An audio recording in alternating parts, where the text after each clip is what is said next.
Halo sahabatku, selamat datang kembali di channel Kita Bercerita. Kali ini akan menceritakan tentang 1 jam setelah sidang cerai. Suamiku dengan bangga bawa ibu mertua ke rumah mewah milikku dan rebut semua harta. Tapi setelah membuka pintu mereka terkejut melihat apa yang telah kusiapkan. Sebelum ceritanya dimulai, silahkan tulis di kolom komentar, dari kota mana saja kalian berasal. Jangan lupa tekan like dan subscribe, agar channel ini bisa berkembang dan bisa memberikan cerita yang lebih menarik lagi. Suara palu hakim masih terngiang jelas di telinga Tata. 1 jam yang lalu, di ruang sidang yang dingin itu, sebuah ikatan pernikahan yang ia pertahankan selama 5 tahun resmi kandas. Tidak ada air mata. Bagi Tata, rasa sakitnya sudah mati rasa sejak lama, digantikan oleh kelegaan yang luar biasa. Ia melangkah keluar dari pengadilan dengan kepala tegak, menggenggam erat tas tangannya yang berisi salinan putusan sidang. Tata segera melajukan mobilnya menuju sebuah kawasan perumahan elit di pinggir kota. Di sanalah berdiri sebuah rumah mewah bergaya modern minimalis dengan halaman luas yang asri. Rumah itu adalah hasil keringat Tata sendiri, dibangun dari bisnis perangkat lunak yang ia rintis dari nol sebelum ia bertemu dengan mantan suaminya, Doni. Selama menikah, Doni dan ibunya, Ibu Ratna, selalu menganggap remeh pekerjaan Tata yang hanya di rumah menghadap laptop. Mereka mengira seluruh kemewahan itu dibiayai oleh Doni yang bekerja sebagai manajer di sebuah perusahaan swasta. Sesampainya di rumah, Tata tidak langsung masuk ke dalam. Ia berdiri di depan pintu jati besar rumahnya, memandangi arsitektur bangunan yang megah itu dengan senyuman tipis yang sulit diartikan. Ia menarik napas dalam-dalam, menikmati udara kebebasan yang sudah lama tidak ia rasakan. Namun, ketenangan itu tidak bertahan lama. Baru saja Tata melangkah masuk dan duduk di sofa ruang tamu, terdengar suara deru mobil yang sangat ia kenal berhenti di halaman depan. Pintu depan tidak dikunci. Detik berikutnya, pintu itu terbuka dengan kasar. Doni melangkah masuk dengan dada membusung penuh kebanggaan, diikuti oleh Ibu Ratna yang mengenakan pakaian terbaiknya, lengkap dengan perhiasan mencolok di leher dan jemarinya. Wajah keduanya memancarkan binar kemenangan yang amat kentara. Baru 1 jam putusan cerai diketuk. Mereka sudah tidak sabar untuk datang. Wah, Ibu lihat rumah kita sekarang, Bu. Mulai hari ini, tidak ada lagi wanita tidak berguna yang mengatur-atur kita di sini. Ujar Doni dengan suara lantang, sengaja agar terdengar oleh Tata yang duduk tenang di sofa. Ibu Ratna mengedarkan pandangannya ke sekeliling langit-langit rumah yang tinggi dengan tatapan serakah. Akhirnya, Don, hak kamu sebagai suami yang sudah menafkahi dia selama ini terbayar lunas. Rumah ini harus dibalik nama atas nama kamu secepatnya. Ibu mau kamar utama yang di lantai atas. Ya. Doni berjalan mendekati Tata, lalu melemparkan selembar kertas ke atas meja kaca di depan mantan istrinya. Tata, kamu dengar sendiri kan apa kata ibu? Sesuai kesepakatan tata tertib yang sempat kita bahas dulu, semua aset yang ditempati selama menikah adalah milik kepala keluarga. Aku beri kamu waktu 30 menit untuk mengemas barang-barang pribadimu. Rumah ini, mobil di garasi, dan seluruh isinya sekarang menjadi milikku dan ibu. Doni dan ibunya mengira Tata akan menangis, memohon, atau setidaknya histeris mempertahankan rumah bernilai miliaran tersebut. Namun, reaksi Tata justru di luar dugaan. Wanita itu hanya melirik kertas di atas meja, yang ternyata hanyalah draft tuntutan harta gono gini buatan pengacara Doni yang bahkan belum disahkan oleh pengadilan. Tata kemudian berdiri, merapikan sedikit terusan bajunya, dan tersenyum sangat sopan. Oh, jadi Anda dan Ibu kemari untuk mengambil alih rumah ini? Tanya Tata dengan nada suara yang sangat lembut, tanpa ada nada amarah sedikit pun. Jangan berlagak tegar. Tata, kamu tidak punya hak lagi di sini. Pengacaraku akan mengurus semuanya. Sekarang, minggir. Ibu mau melihat-lihat calon kamarnya. Sahut Doni sini sambil melangkah menuju tangga lantai 2 bersama ibunya. Namun, baru 2 langkah mereka berjalan, langkah kaki mereka terhenti. Dari arah koridor dalam yang menghubungkan ruang tamu dengan area kerja dan brankas pribadi Tata, terdengar suara langkah kaki beberapa orang. Bukan hanya 1 atau 2 orang, melainkan langkah kaki yang serempak dan berwibawa. Doni dan Ibu Ratna saling berpandangan dengan dahi berkerut.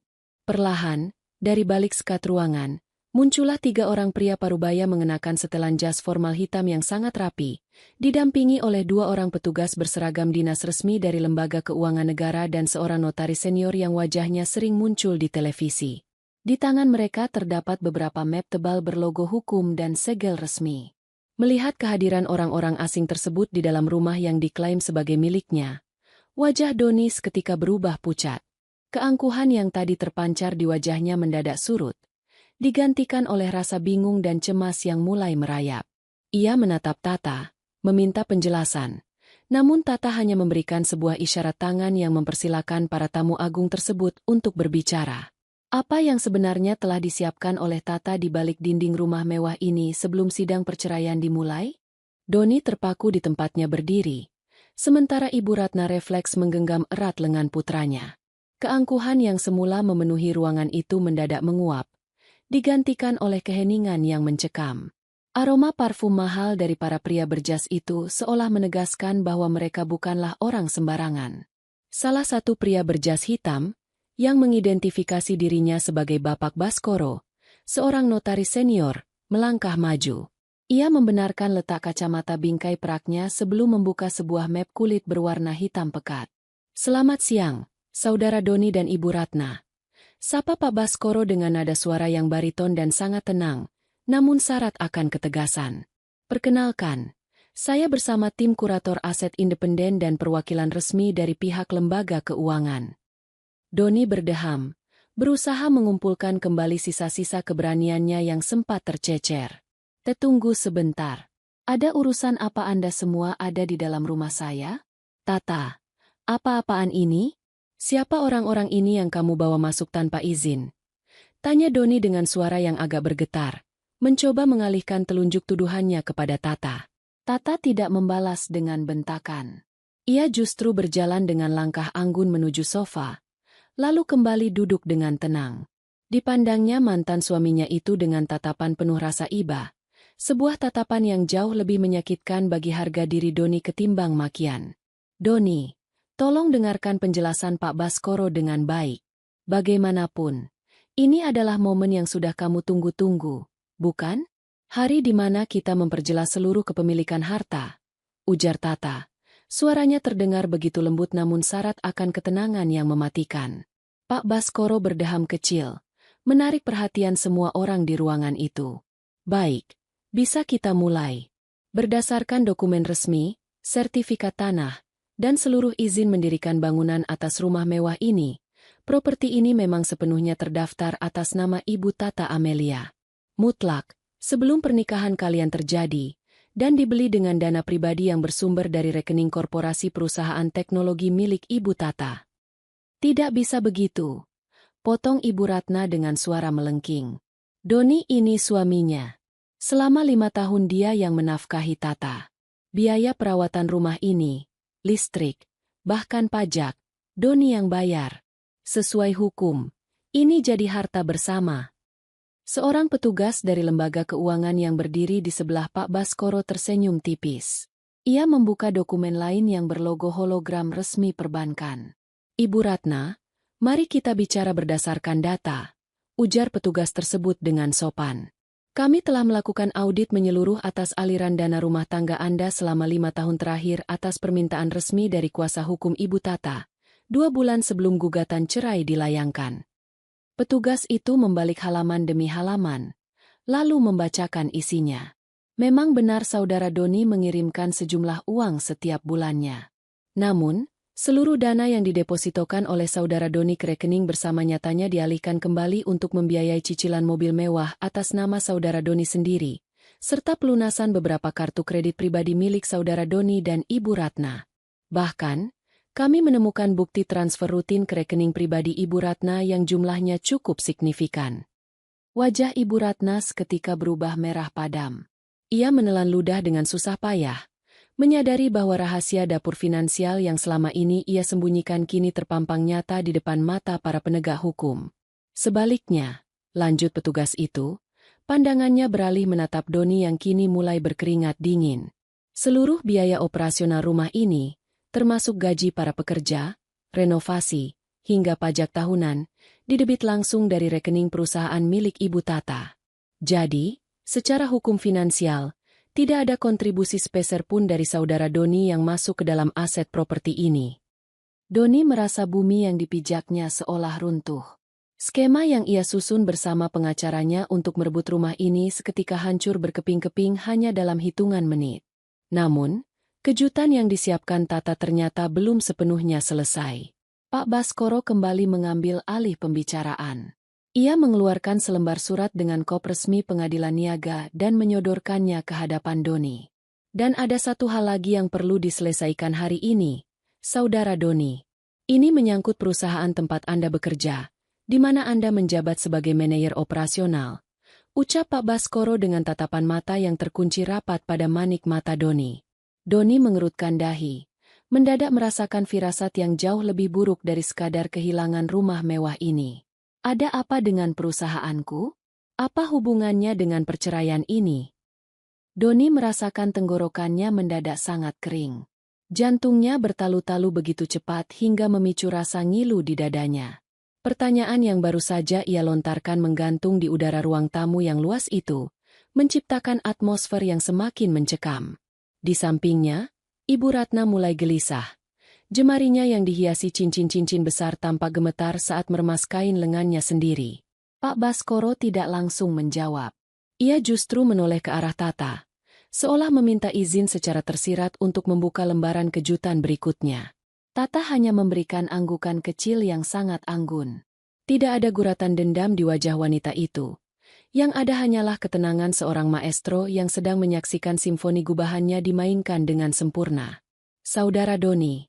Pak Baskoro memulai kembali dengan suara tenangnya yang beralur lambat, sengaja memberikan penekanan pada setiap kata.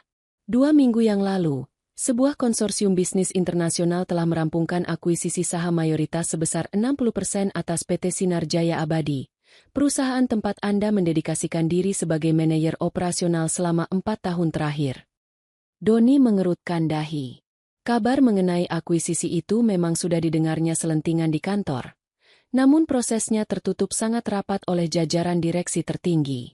Lalu apa hubungannya dengan saya? Dan apa hubungannya dengan Tata?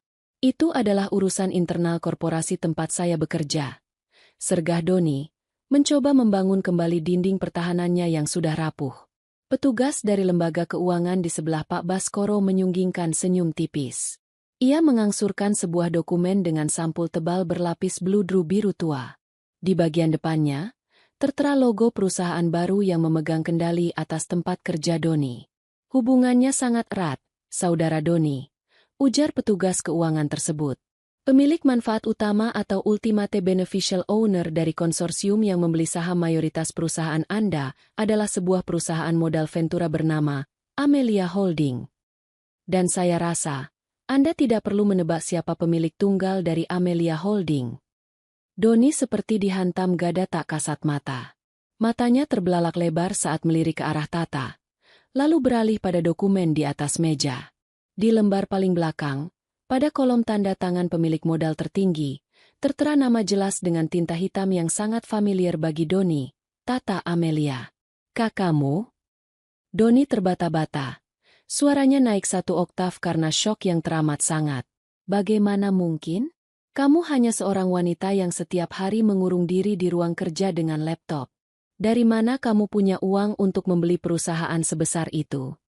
Ibu Ratna ikut memekik. Tidak mampu lagi menahan rasa terkejutnya. Ini pasti penipuan. Doni, jangan percaya. Tata ini anak yatim piatu saat kamu nikahi dulu. Dia tidak punya keluarga kaya yang bisa memberinya warisan sebesar itu. Ini pasti dokumen palsu. Mendengar tuduhan mertuanya, Tata akhirnya bersuara. Suaranya terdengar begitu jernih, mengalun tanpa riak emosi yang meledak-ledak. Ibu Ratna yang saya hormati, laptop yang selalu ibu sebut sebagai mainan tidak berguna, itu adalah jendela saya untuk mengelola sistem keamanan siber yang saya jual ke 3 bank multinasional di Asia Tenggara sebelum saya bertemu Doni. Pernikahan ini membuat saya membatasi diri demi menjaga ego Doni sebagai kepala keluarga. Namun, Keterbatasan itu tidak membuat aset saya berhenti bekerja. Tata menjeda kalimatnya, menatap Doni dengan kelembutan yang menyengat. Selama 5 tahun ini, Don, aku diam saat ibu selalu meminta uang tambahan darimu dengan alasan medis yang ternyata fiktif. Aku juga diam saat kamu menggunakan uang bulanan rumah tangga untuk mencicil mobil sport yang kamu banggakan itu atas namamu sendiri. Aku memberikanmu panggung untuk menjadi lelaki sukses di mata ibumu. Tapi, saat kamu mulai berani menyusun rencana dengan pengacaramu untuk mendepakku dari rumah ini setelah perceraian, aku sadar aku harus berhenti berpura-pura. Doni mundur 1 langkah. Lututnya terasa lemas. Fakta bahwa mantan istrinya adalah bos besar dari pemilik perusahaan tempatnya mencari nafkah adalah sebuah pukulan telak yang mematikan karirnya seketika. Dan urusan kita belum selesai di sini, Doni. Lanjut Tata. Nadanya beralih menjadi sedikit lebih dingin. Pak Baskoro kemudian membuka map terakhir yang sejak tadi dipegangnya erat-erat. Dokumen kali ini tidak memiliki logo perusahaan, melainkan logo institusi penegak hukum yang sah. Sebagai pemilik baru perusahaan, Pak Baskoro menjelaskan dengan tatapan tajam, Ibu Tata telah meminta tim auditor internal yang baru untuk melakukan pemeriksaan menyeluruh terhadap divisi operasional yang Anda pimpin. Dan sayangnya, kami menemukan sesuatu yang sangat menarik di sana, Saudara Doni. Keheningan di dalam ruangan itu kini terasa mencekam, seolah oksigen di sekitar mereka perlahan-lahan menyusut. Doni merasakan keringat dingin mengalir deras dari pelipisnya, membasahi kerah kemeja rapi yang ia kenakan untuk merayakan kemenangannya hari ini. Kata-kata Pak Baskoro yang menggantung di udara bagaikan vonis yang siap menjatuhkannya ke jurang terdalam. Apa maksud Anda dengan sesuatu yang menarik? Suara Doni bergetar hebat. Kini tak mampu lagi menyembunyikan rasa panik yang menjalar ke seluruh tubuhnya. Pak Baskoro tidak langsung menjawab. Dengan gerakan yang sangat terukur dan lambat, ia mengeluarkan selembar laporan hasil audit forensik finansial yang tebal, lengkap dengan grafik aliran dana dan salinan manifest pengadaan barang. Lembaran-lembaran itu diletakkan dengan rapi di atas meja kaca, tepat di hadapan Doni.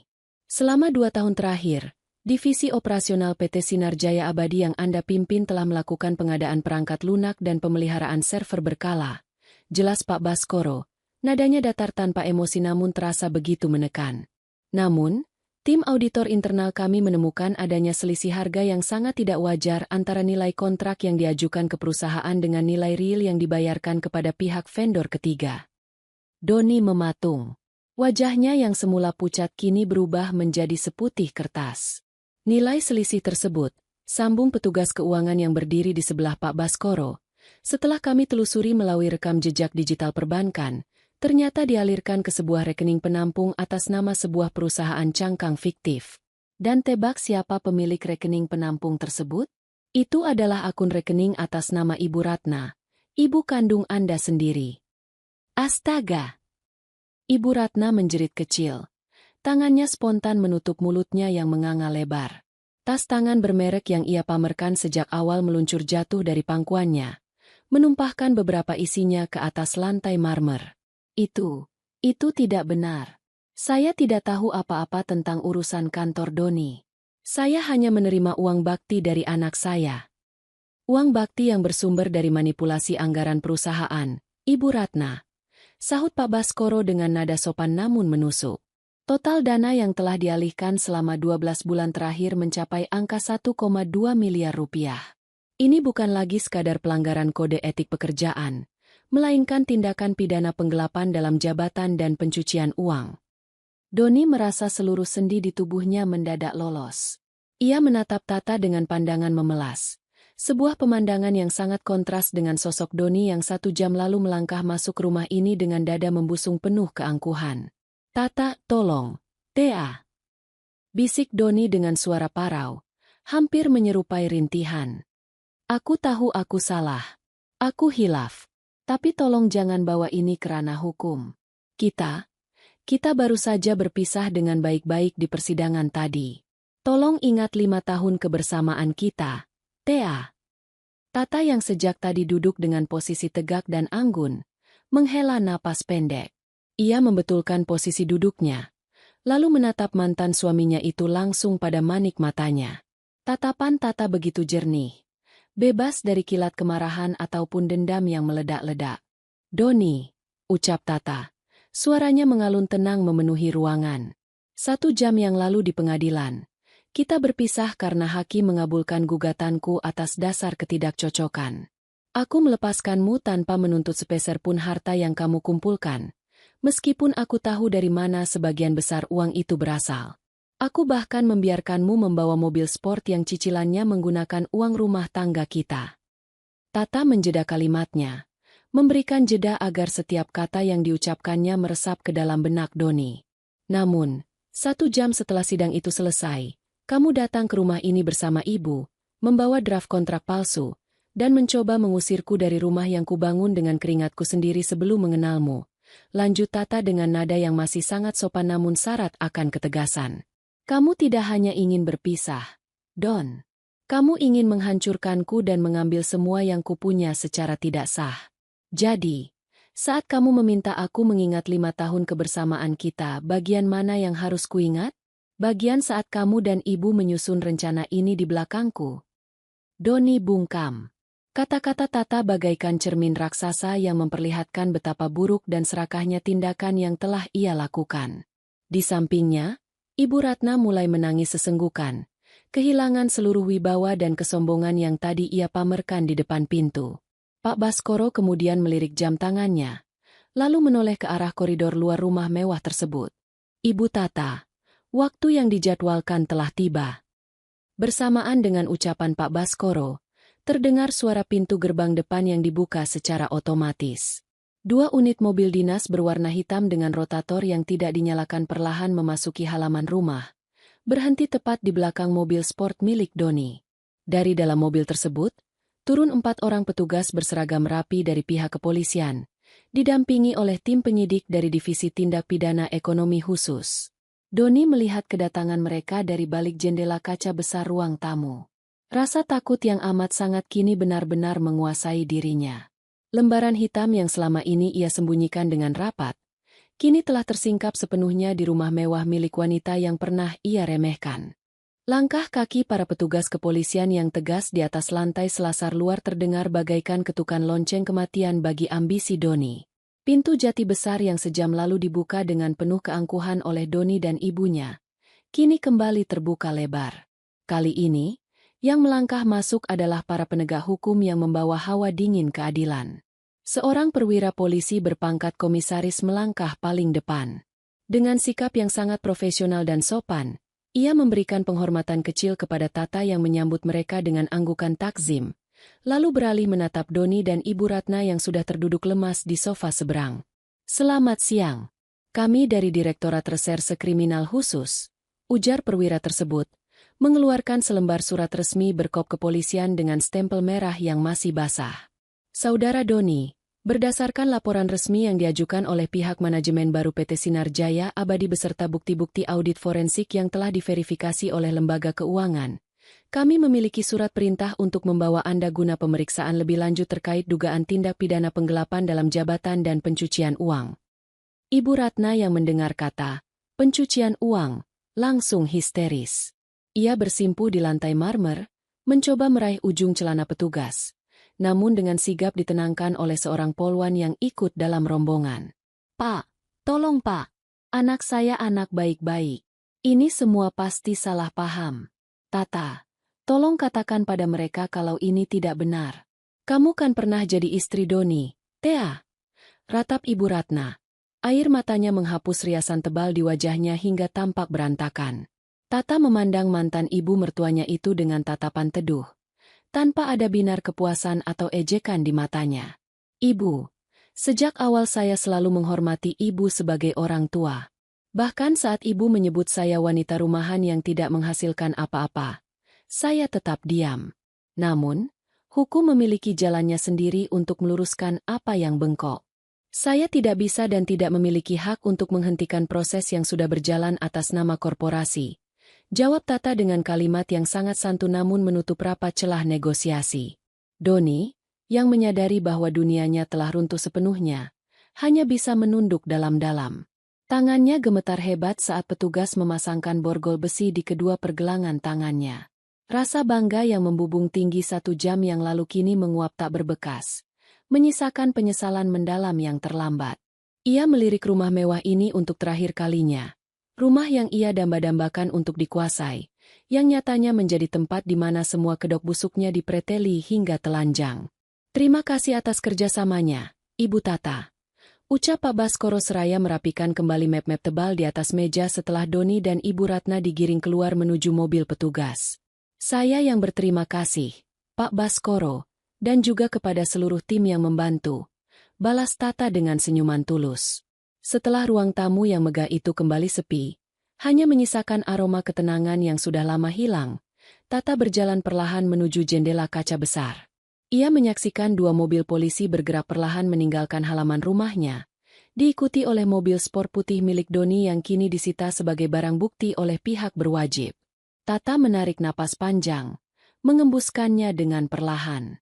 Beban berat yang mengikat pundaknya selama 5 tahun pernikahan kini benar-benar telah terangkat sepenuhnya. Rumah mewah ini kembali menjadi tempat perlindungannya yang damai, bukan lagi medan pertempuran ego dan keserakahan. Wanita itu berjalan menuju meja kerjanya di sudut ruangan, membuka laptopnya yang sempat disebut sebagai mainan tidak berguna, lalu mengetikkan beberapa baris kode baru untuk proyek siber internasional berikutnya. Lembaran lama telah ditutup dengan rapi, dan kini, Tata siap menuliskan babak baru dalam hidupnya dengan jemari yang merdeka. Suara deru mesin mobil-mobil polisi itu perlahan memudar, tergantikan oleh petikan sunyi yang menenangkan di dalam rumah mewah milik Tata. Suasana kediaman yang beberapa menit lalu dipenuhi ketegangan kini berangsur-angsur kembali normal. Cahaya matahari sore yang hangat menerobos masuk melalui celah-celah jendela kaca besar, memantulkan kilau keemasan di atas lantai marmer yang bersih. Tata masih berdiri di dekat meja kerjanya.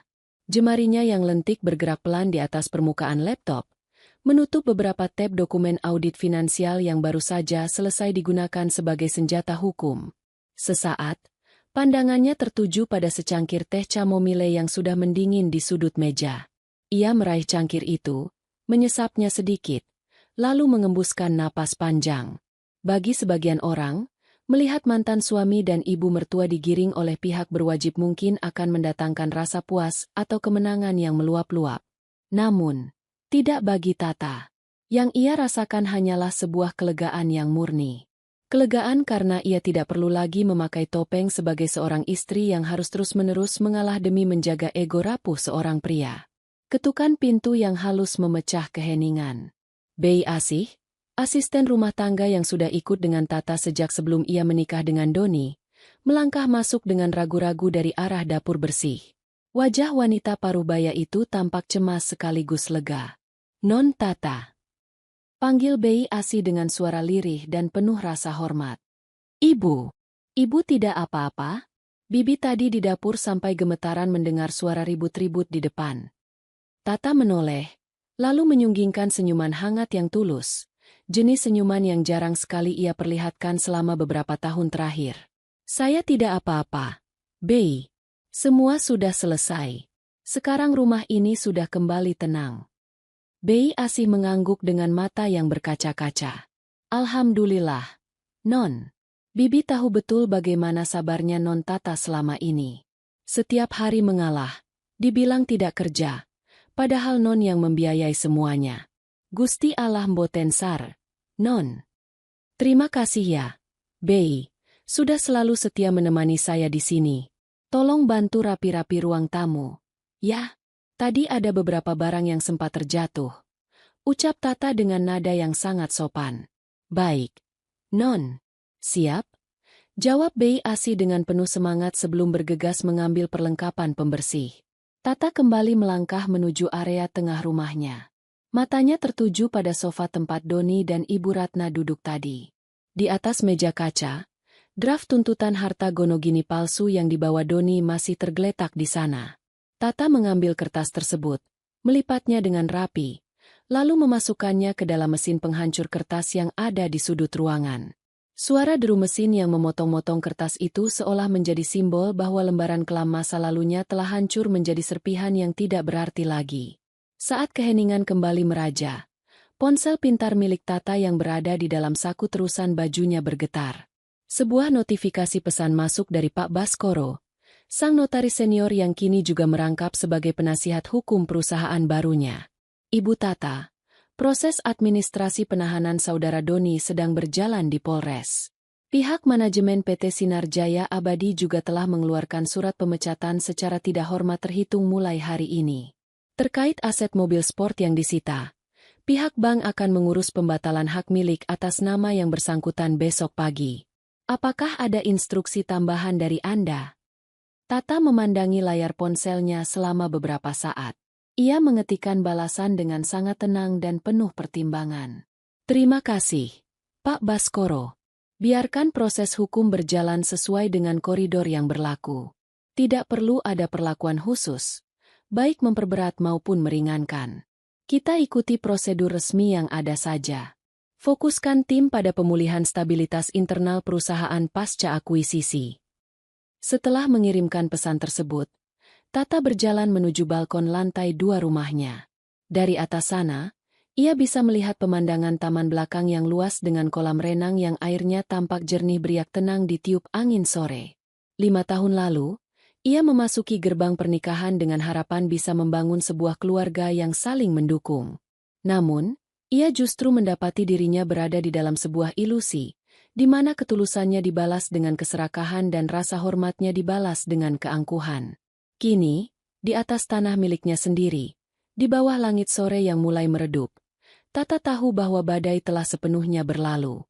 Ria kecil yang tersisa di permukaan hanyalah bagian dari proses pendewasaan hidupnya, dan ia telah siap menyongsong hari esok dengan kekuatan penuh miliknya sendiri. Matahari sore perlahan-lahan tenggelam di balik cakrawala, meninggalkan guratan warna jingga dan keunguan yang indah di langit barat. Tata masih setia berdiri di balkon lantai 2, membiarkan angin senja yang sejuk memainkan ujung rambutnya yang terurai. Suasana perumahan elit itu sangat tenang, seolah tidak pernah terjadi drama besar yang melibatkan pihak kepolisian beberapa jam yang lalu. Bagi Tata, ketenangan ini adalah kemewahan yang sesungguhnya. Selama bertahun-tahun, setiap kali Doni pulang ke rumah, atmosfer selalu berubah menjadi penuh tekanan. Mantan suaminya itu seringkali membawa pulang kekesalan dari tempat kerja, lalu melampiaskannya dengan komentar-komentar sinis tentang bagaimana Tata hanya bersantai di rumah yang megah ini. Kini, gema suara-suara sumbang itu perlahan memudar dari ingatan Tata, digantikan oleh kesunyian yang mendamaikan. Ponsel di tangan Tata kembali bergetar. Kali ini bukan dari Pak Baskoro, melainkan sebuah panggilan dari nomor yang tidak dikenal. Tata menatap layar gawai tersebut dengan kening berkerut. Setelah ragu sejenak, ia menggeser tombol hijau dan menempelkannya ke telinga. "Halo, selamat sore," sapa Tata dengan suara yang sangat sopan dan tenang. "Tata, ini Siska, Tea." Terdengar suara seorang wanita di ujung telepon. Suaranya terdengar ragu-ragu dan penuh kehati-hatian. Siska adalah kakak kandung Doni, satu-satunya anggota keluarga Doni yang tinggal di luar kota dan jarang ikut campur dalam urusan rumah tangga mereka. Berbeda dengan Ibu Ratna, Siska cenderung lebih tahu diri, meskipun ia tetap menjaga jarak dari Tata karena pengaruh ibunya. "Oh, Mbak Siska." "Iya, selamat sore, Mbak. Ada yang bisa saya bantu?" tanya Tata, tetap menjaga tata krama tanpa menunjukkan jarak ataupun keakraban yang berlebihan. Terdengar helaan napas berat dari Siska sebelum ia kembali berbicara. "Tea, Mbak baru saja mendapat telepon dari kepolisian di Jakarta. Mereka bilang Doni dan ibu, mereka ditahan atas kasus penggelapan uang perusahaan." Mbak benar-benar syok. "Tea, Mbak tidak tahu harus bertanya pada siapa lagi selain kamu, karena setahu Mbak, Doni tadi pamit mau mengurus rumah pasca sidang cerai kalian." Tata mendengarkan dengan saksama. Ia menghargai sikap Siska yang tidak langsung memaki atau menuduhnya, tidak seperti tabiat ibu dan adiknya. "Mbak Siska, apa yang dikatakan pihak kepolisian itu benar?" ujar Tata dengan nada lembut namun penuh keterbukaan. "Perusahaan tempat Doni bekerja baru saja diambil alih oleh konsorsium bisnis saya. Dalam proses audit internal, ditemukan manipulasi dana yang mengalir ke rekening Ibu Ratna.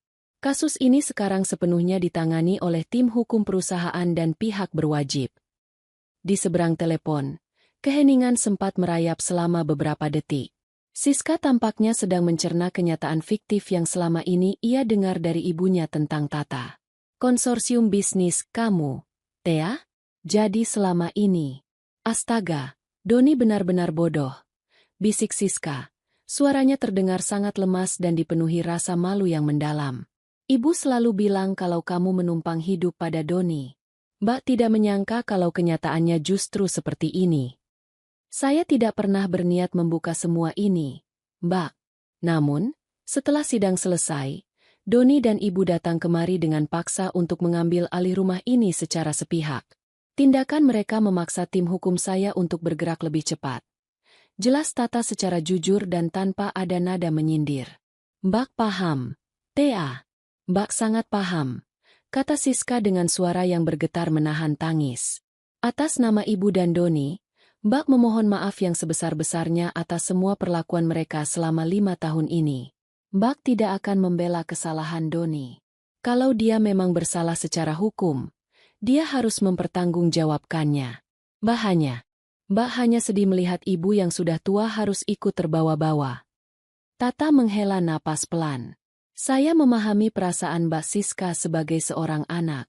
Untuk Ibu Ratna, status beliau saat ini adalah saksi yang ikut menikmati aliran dana. Tim hukum saya akan melihat sejauh mana keterlibatan aktif beliau. Semuanya akan berjalan seadil mungkin, Mbak. Terima kasih, Tata. Terima kasih karena kamu masih mau berbicara dengan sopan kepada Mbak setelah apa yang keluarga kami lakukan kepadamu.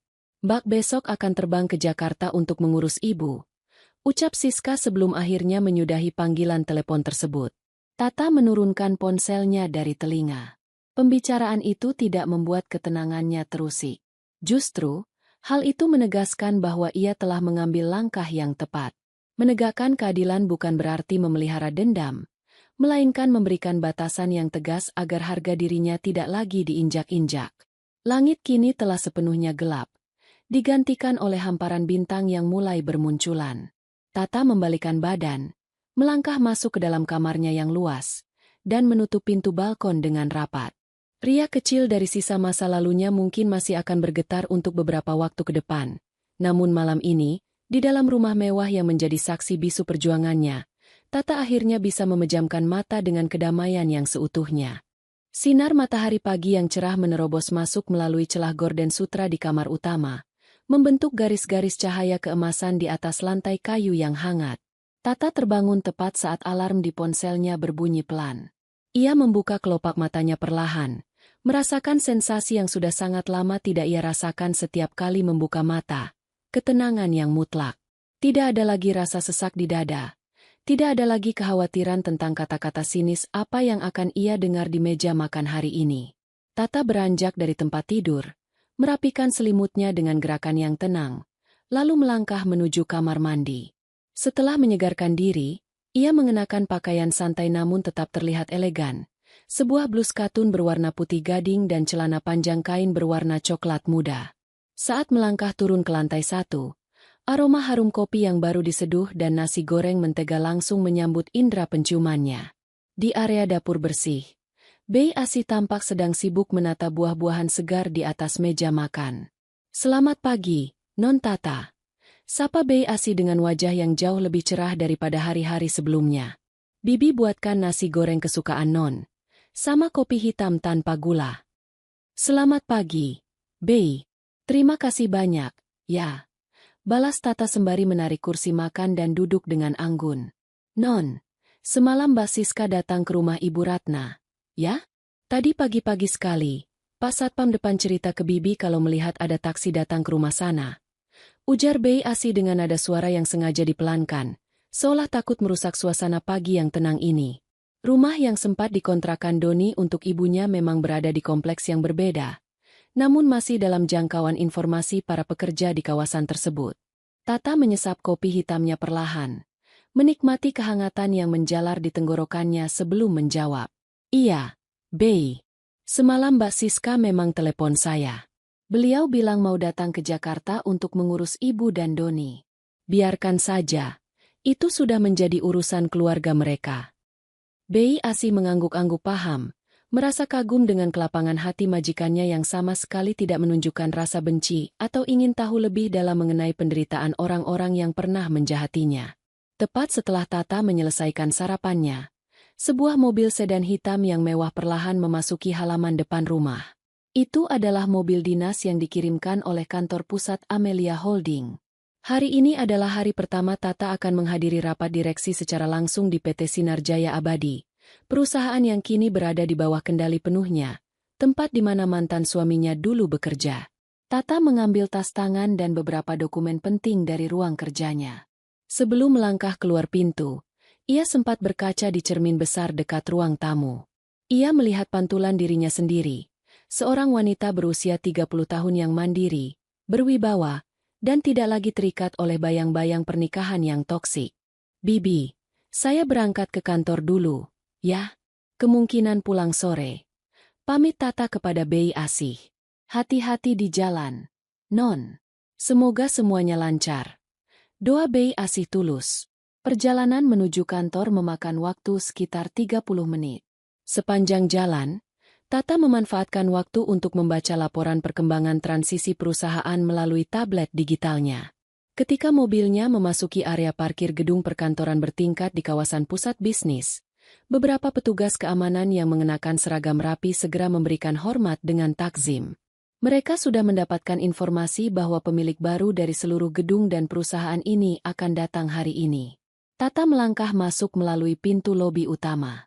Langkah kakinya yang anggun namun tegas bergema di atas lantai marmer gedung tersebut. Di area resepsionis, Pak Baskoro bersama beberapa jajaran direksi lama yang masih dipertahankan sudah berdiri berjejer, menyambut kehadirannya dengan penuh rasa hormat. "Selamat pagi, Ibu Tata Amelia. Selamat datang di PT Sinarjaya Abadi," ucap Pak Baskoro seraya mengulurkan tangan yang langsung disambut dengan jabat tangan hangat oleh Tata. "Selamat pagi, Pak Baskoro, dan selamat pagi Bapak, Ibu sekalian," jawab Tata dengan senyuman ramah dan kalimat yang sangat sopan. "Terima kasih atas sambutannya. Mari kita langsung menuju ruang rapat.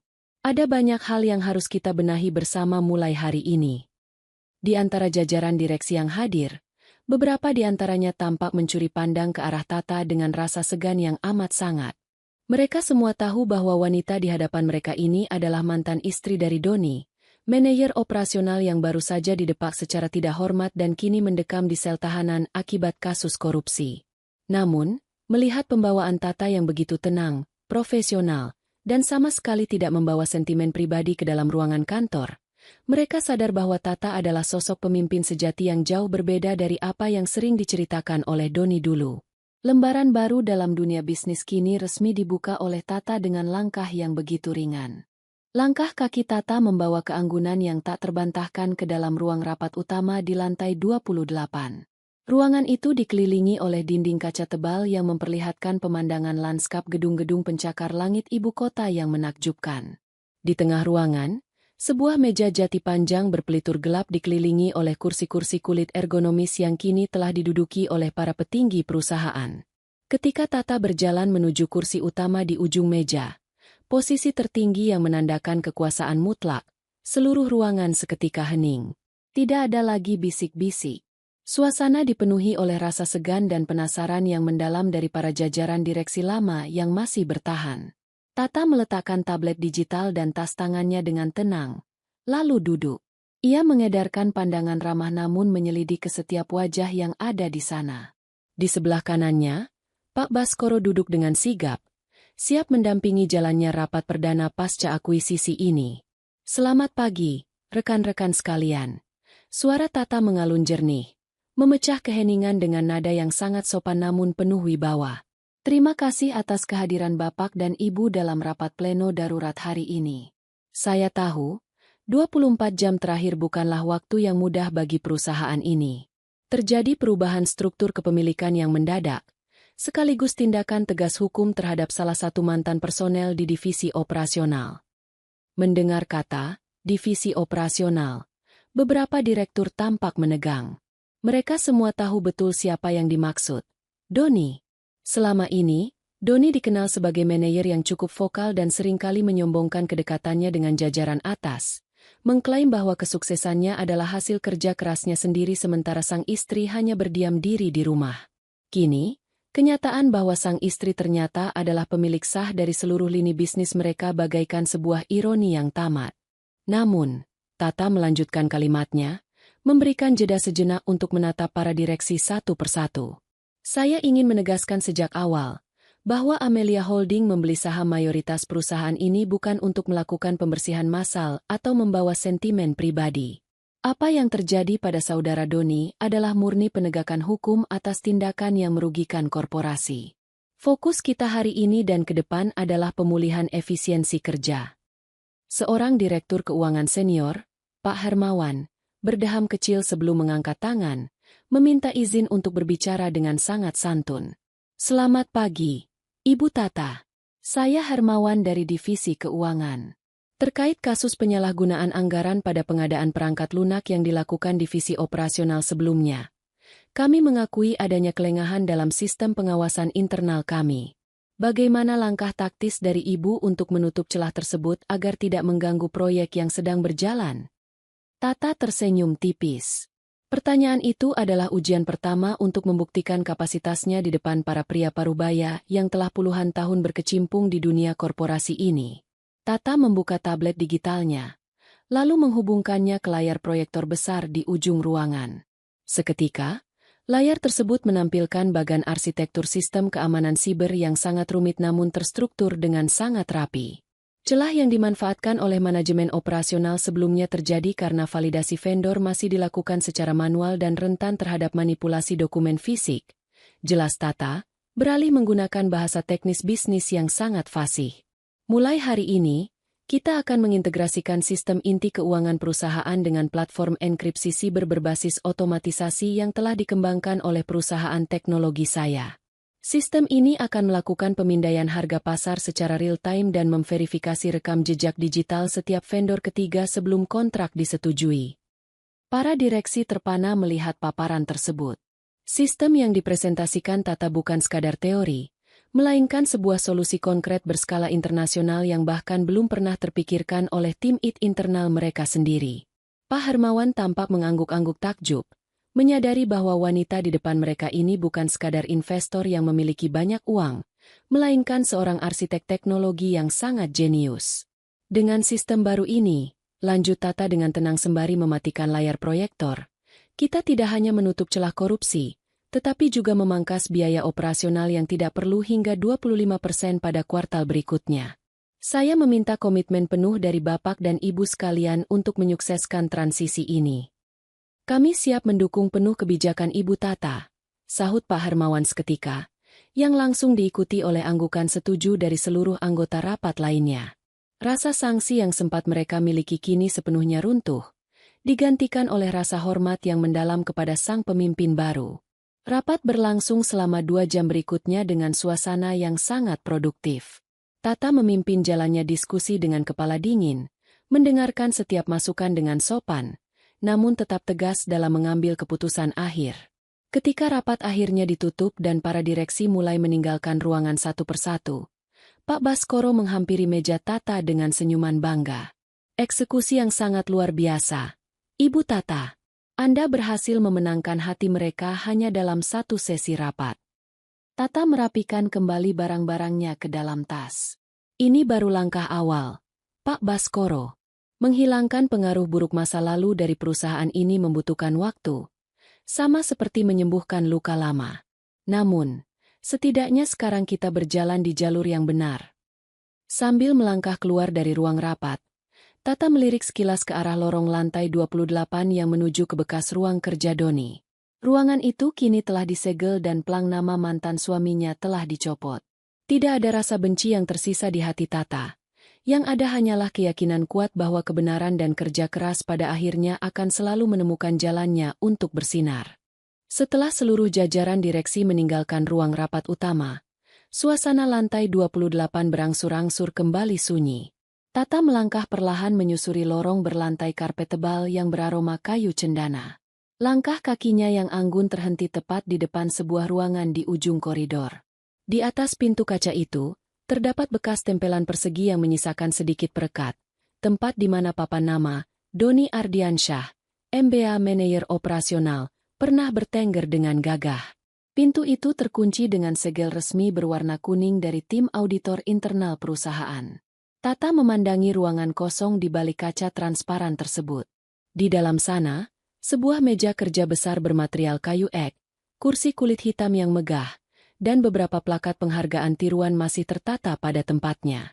Di tempat inilah, selama 4 tahun, Doni merasa dirinya telah menjadi pusat semesta. Di ruangan ini pula, Doni kerap menelepon Tata hanya untuk mengeluh tentang betapa melelahkannya menjadi tulang punggung keluarga, sementara istrinya hanya duduk manis di rumah. Tata menyentuh permukaan kaca dingin itu dengan ujung jarinya. Tidak ada kilat kemarahan di matanya. Yang ada hanyalah seulas senyum tipis. Sebuah senyuman penuh keikhlasan bagi masa lalu yang telah gugur. "Ibu Tata?" Sebuah suara lembut memecah keheningan koridor. Tata menoleh dan mendapati seorang wanita muda mengenakan seragam blazer abu-abu rapi berdiri beberapa langkah di belakangnya. Wanita itu adalah sekretaris divisi operasional yang dahulu bekerja langsung di bawah perintah Doni. Wajahnya tampak sedikit tegang, memegang sebuah kotak kardus kecil di lengannya. "Ah, iya. Ada yang bisa saya bantu?" Tanya Tata dengan nada suara yang sangat sopan dan tenang, berusaha mencairkan ketegangan karyawan mudanya itu. "Maaf mengganggu waktu Ibu," ucap sekretaris itu seraya membungkuk hormat. Saya hanya ingin menyerahkan beberapa barang pribadi milik Pak Doni yang tertinggal di meja depan sebelum ruangan ini disegel semalam. Di antaranya ada beberapa foto keluarga dan sebuah buku catatan harian agenda kerja. Apakah Ibu mengizinkan saya untuk membuangnya? Atau harus diserahkan kepada pihak keluarga?" Tata memandangi isi kotak kardus tersebut. Di bagian paling atas, tampak sebuah bingkai foto perak yang menampilkan potret dirinya dan Doni pada hari pernikahan mereka 5 tahun lalu. Di dalam foto itu, Doni tersenyum lebar dengan guratan ambisi yang kuat, sementara Tata tersenyum dengan ketulusan seorang wanita yang siap mengabdi. Betapa waktu telah mengubah segalanya dengan begitu drastis. "Jangan dibuang," jawab Tata dengan kalimat yang sangat santun. Mbak Siska, kakak kandung Doni, saat ini sedang berada di Jakarta untuk mengurus keperluan hukum keluarganya. Tolong simpan kotak ini di meja resepsionis depan.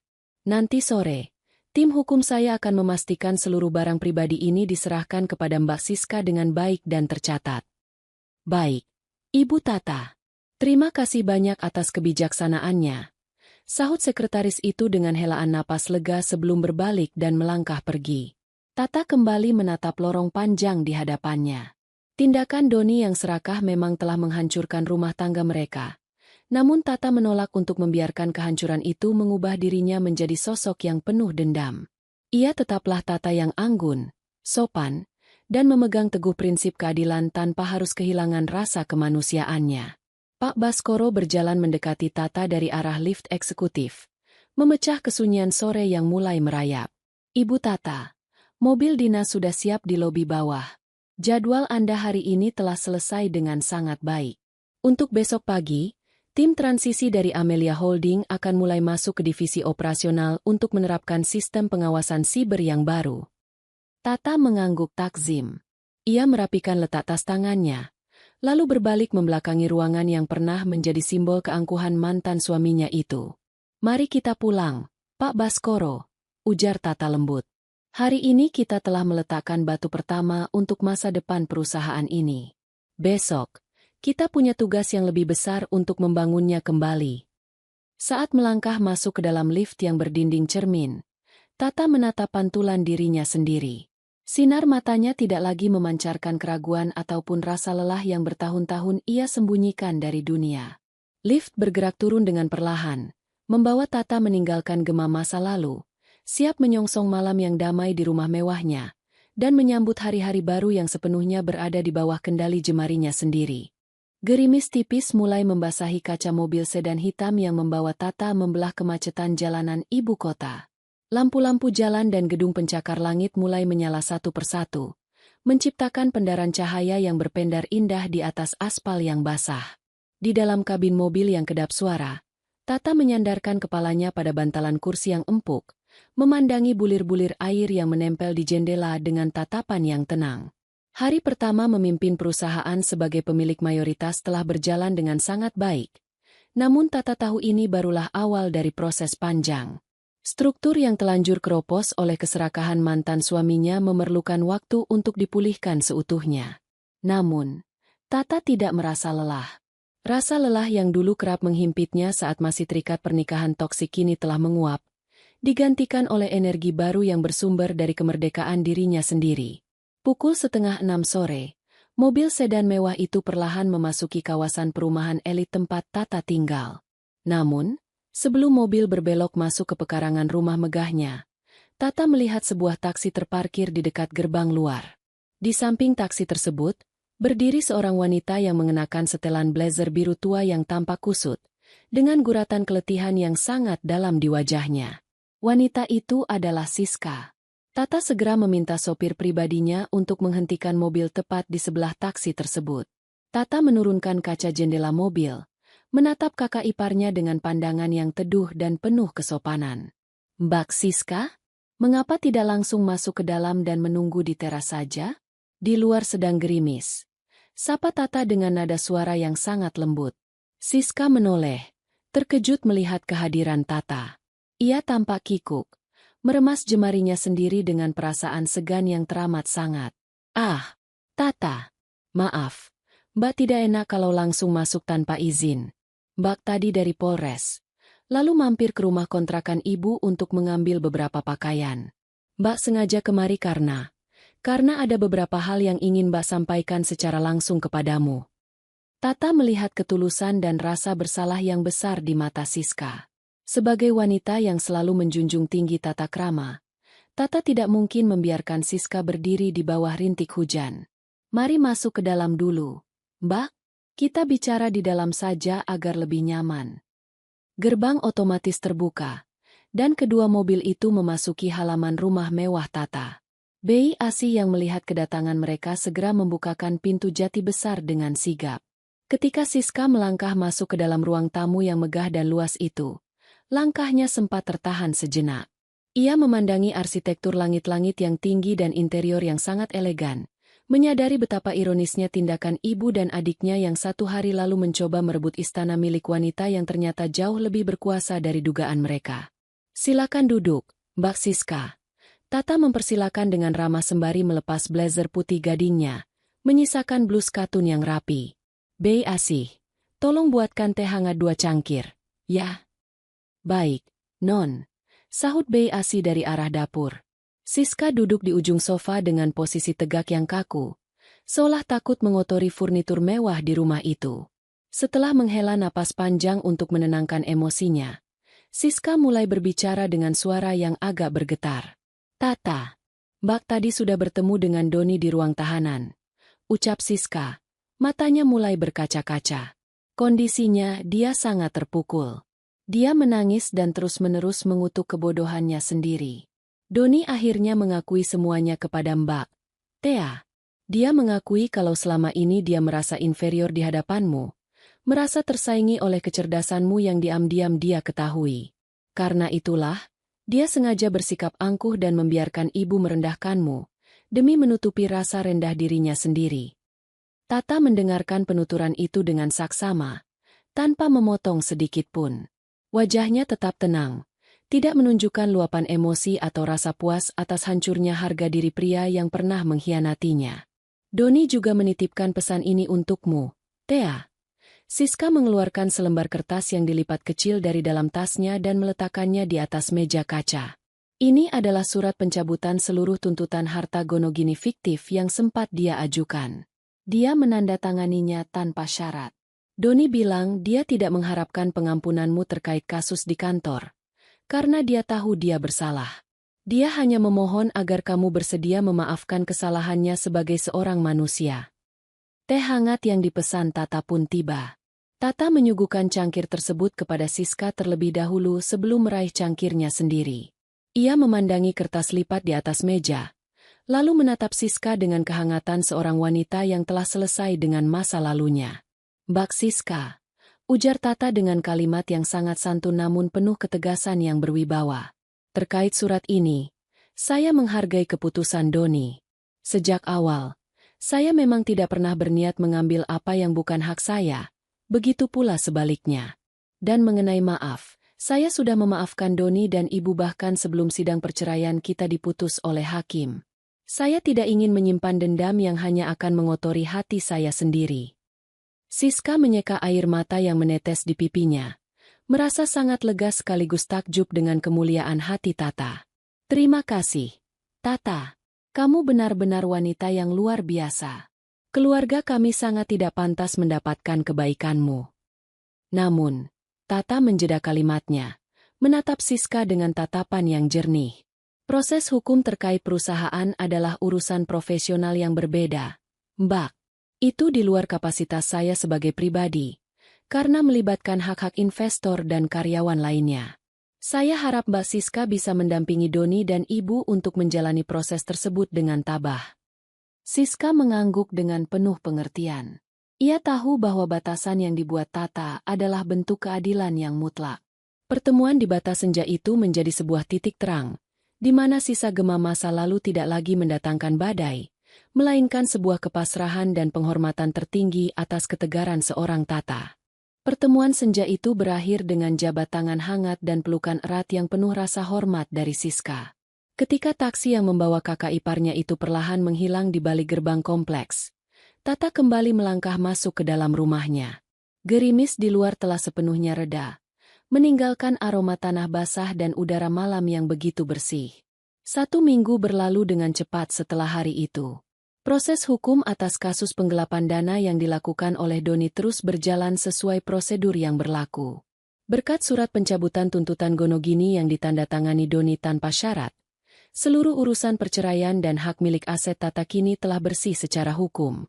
Tata tidak lagi memiliki keterikatan apapun dengan masa lalunya, kecuali selembar memori yang kini telah ia simpan rapi di sudut hatinya yang paling dalam.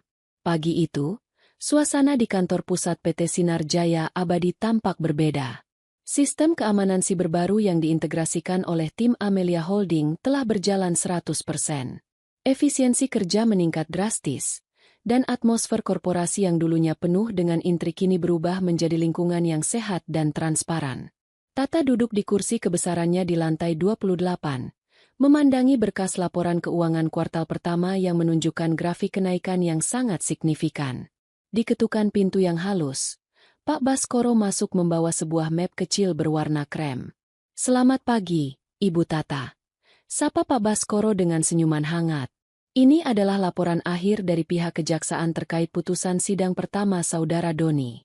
Sesuai dengan pembelaan yang diajukan Mbak Siska, Doni bersikap sangat kooperatif dan mengembalikan sisa dana yang belum terpakai. Hakim menjatuhkan hukuman yang adil, namun jauh lebih ringan dari tuntutan maksimal karena adanya surat pernyataan dari tim hukum kita yang menyatakan bahwa perusahaan memilih fokus pada pemulihan aset daripada hukuman mati karir. Tata menerima map tersebut, membacanya sekilas, lalu mengangguk takzim. "Terima kasih, Pak Baskoro. Ini adalah jalan terbaik untuk semua pihak.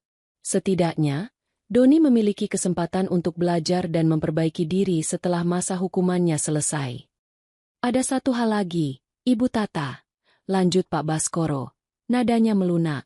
"Mbak Siska menitipkan selembar surat ini untuk Anda sebelum beliau kembali ke kampung halamannya bersama Ibu Ratna yang kini memilih tinggal di desa untuk menenangkan diri." Pak Baskoro menyerahkan sebuah amplop putih kecil berbau harum melati. Setelah notaris senior itu pamit keluar ruangan, Tata membuka amplop tersebut dengan jemarinya yang tenang. Di dalamnya, terdapat selembar kertas bertuliskan tangan rapi dari Siska, namun di bagian bawahnya, ada coretan tulisan tangan yang agak gemetar, tulisan tangan Ibu Ratna. "Tata, anakku yang berhati mulia." Ibu menulis ini dengan rasa malu yang teramat sangat. Ibu yang tua ini telah dibutakan oleh keserakahan dan kesombongan hingga tega merendahkan ketulusanmu selama 5 tahun ini. Di saat Ibu dan Doni mencoba merampas kebahagiaanmu, kamu justru membalasnya dengan menyelamatkan sisa kehormatan keluarga kami melalui proses hukum yang adil tanpa dendam. Ibu kini tinggal di desa, menghabiskan sisa hari dengan penyesalan, namun juga dengan rasa syukur karena Doni pernah memiliki istri sepertimu. Maafkan Ibu, Tata. Terima kasih telah menjadi guru kehidupan bagi kami yang bodoh ini. Air mata yang sejak hari pertama perceraian tidak pernah menetes, kini perlahan bergulir di pipi Tata. Itu bukanlah air mata kesedihan, bukan pula air mata kemenangan. Itu adalah air mata kelegaan yang teramat dalam. Sentuhan maaf yang tulus dari orang yang pernah menyakitinya menjadi penutup yang sempurna bagi seluruh luka yang selama ini ia pendam sendirian di rumah mewahnya. Sore harinya, Tata pulang lebih awal. Sesampainya di rumah, ia tidak langsung masuk ke ruang kerja. Ia melangkah menuju taman belakang, menghampiri Bei Asih yang sedang menyiram tanaman bunga asoka yang mulai bermekaran. "Bei Asih," panggil Tata lembut. "Iya, Non Tata? Ada yang bisa Bibi bantu?" tanya Bei Asih seraya mematikan selang air. Tata tersenyum. Matanya masih tampak sedikit sembab namun memancarkan binar kebahagiaan yang sangat jernih. "Mulai besok, tolong siapkan 1 porsi makanan tambahan setiap pagi dan sore. Ya, kita akan sering mengundang anak-anak dari panti asuhan dekat kompleks untuk bermain dan belajar komputer di sini. Rumah ini terlalu besar dan mewah jika hanya ditempati oleh kesunyian." Mendengar hal itu, mata Bei Asih berkaca-kaca menahan haru. Ia tahu betul bahwa majikannya telah bertransformasi dari seorang wanita yang tertekan menjadi sosok pelindung yang penuh berkah bagi sesama. "Baik, Non. Baik sekali niat Non Tata. Bibi akan siapkan masakan terbaik," jawab Bei Asih dengan suara serak karena haru. Tata berdiri di tepi kolam, memandangi pantulan dirinya di atas air yang jernih. Rumah mewah ini, yang 1 jam setelah sidang cerai hampir menjadi tempat penjarahan atas hak-haknya, kini telah berubah menjadi istana kedamaian yang sesungguhnya. Tanpa perlu membalas kejahatan dengan kejahatan, Tata telah memenangkan pertempuran hidupnya dengan keanggunan, kesopanan, dan keteguhan prinsip. Fajar kedamaian yang baru kini telah terbit sepenuhnya di atas garis hidup Tata, membawa langkahnya menuju masa depan yang cerah dan penuh berkah. Dari kisah tadi, kita belajar bahwa setiap perjalanan hidup selalu membawa pesan yang berharga. Semoga ada hikmah yang bisa kita petik bersama hari ini. Kalau kalian suka dengan cerita seperti ini, silakan tekan tombol like dan subscribe sebagai bentuk dukungan kamu untuk channel ini. Terima kasih sudah meluangkan waktu kalian. Tetaplah menjadi bagian dari channel Kita Bercerita ini, dan sampai jumpa di kisah inspiratif berikutnya.